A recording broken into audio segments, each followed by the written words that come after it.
Bismillah ar-Rahman ar-Rahim. My dear brothers and sisters, I'm very happy that we are all still here in the big race. We are in the last 10 days of Ramadan. We are in day 26. There is very little left to the end of Ramadan, my dear brothers and sisters. Roll your sleeves, gather your strength, purify your intentions, and work hard in the last days of this blessed month of Ramadan. Remember, my dear brothers and sisters, that we are in the most blessed days to Allah subhanahu wa ta'ala. These days are so important to us. They make us better people. They make us the best version of ourselves. If you want to know how a Muslim behaves, look at yourself in the month of Ramadan. You don't cheat, you don't lie, you don't pay bribe, you are productive, you are social, you are helpful, you are kind, you mind what you say. And speaking about minding what we say, you have to understand that there are two things that will lead us to hellfire if we're not careful. First of all is our private parts. And if you are married, you are secured, alhamdulillah, you fulfill your desire in the path that Allah subhanahu wa ta'ala has prescribed for you. So the purpose of getting married is to protect yourself from the fitna and also to continue the legacy of mankind, to produce more humans, more believers, more people who will run the affairs of the creations of Allah subhanahu wa ta'ala and establish justice, on earth. The second thing that might lead you to hellfire is your tongue. My dear brothers and sisters, the tongue.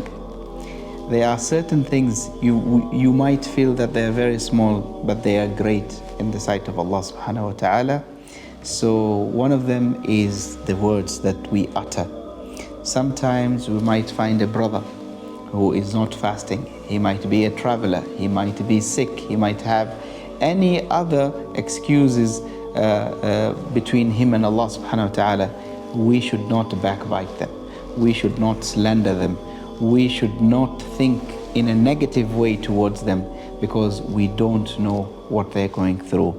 And even when it comes to our loved ones, our spouses, our kids, our co-workers, you've been fasting, throughout the month of Ramadan, doing wonderful work.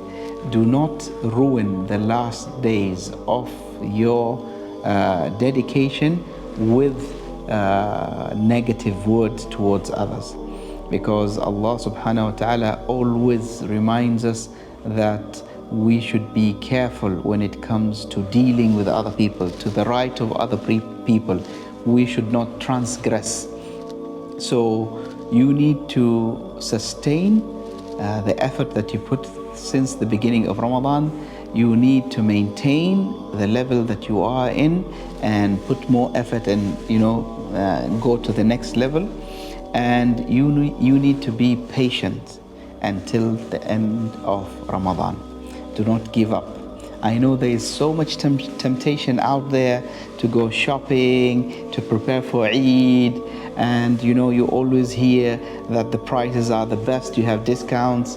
But believe me, my dear brothers and sisters, no matter how much goodness you think is out there in doing shopping, it can never be compared to Laylatul Qadr.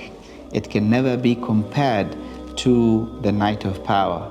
It can never be compared to the rewards that Allah subhanahu wa ta'ala has, dedicated for you.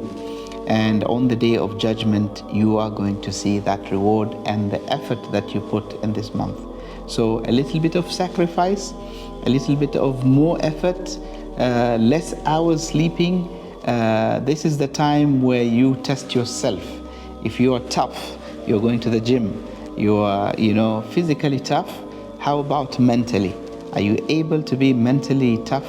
Having very less sleep, very less food, devotion, focus. And as you know, in the last 10 days of Ramadan, people do i'tikaf. So are you one of them?